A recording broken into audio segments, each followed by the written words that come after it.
Question. It's Dane. And the question will be followed by my reasoning and other ideas and thoughts put to the table. But my question is to you.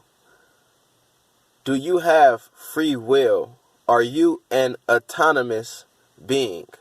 Do you control and dictate your reality? Or is your will imposed? Do you not have free will? Is it determined by circumstantial factors, maybe your parents, or the city in which you were born, or other environmental dogmas like maybe the religion that you were born in from a kid?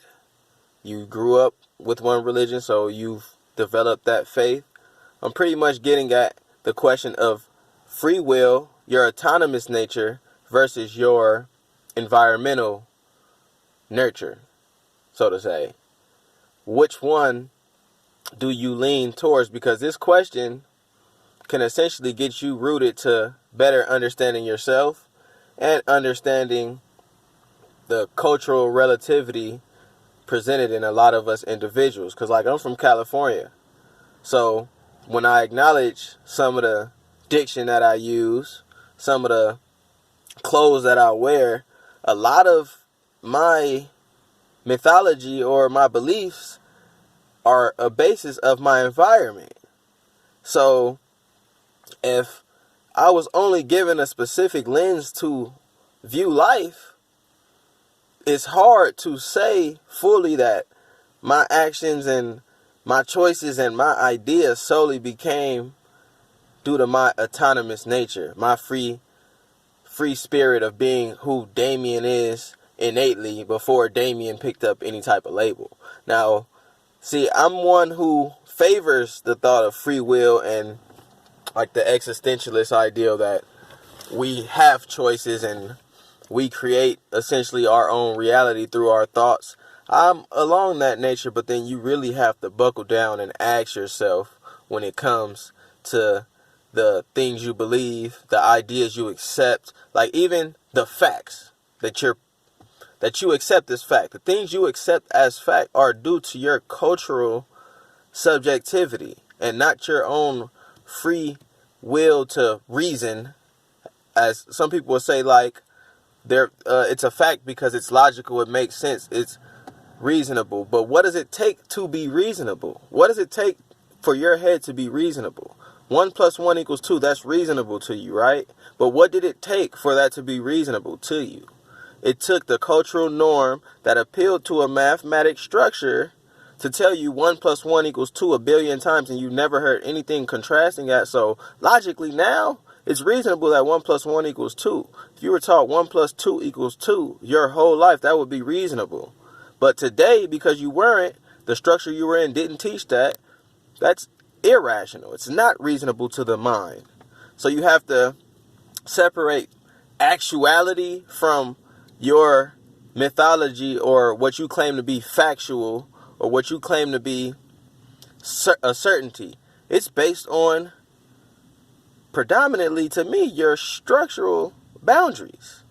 You go to a different, you talk about symbols and language and you talk about semiotics. You go to a different culture, you see, I do this over here, it means different when I'm over there. It may mean disrespectful terms.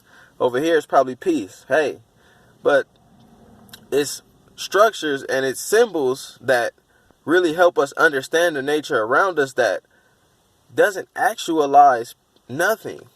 We use language, we use symbols to help better understand mutually what the fuck is going on, who the fuck are you, how to communicate, how to put a title and reason and ration to this shit around us. Simple. The actuality of the nature around us, though, not so simple. It's in question.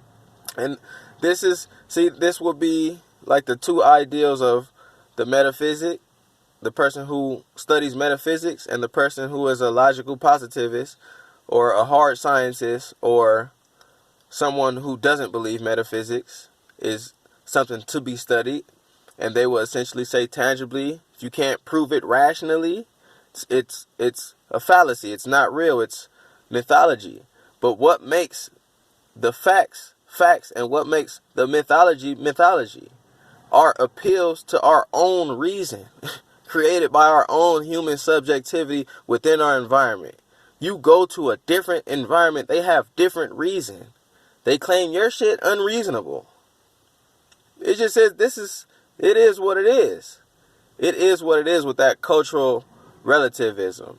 Like, we don't all practice the same medicine, health practices.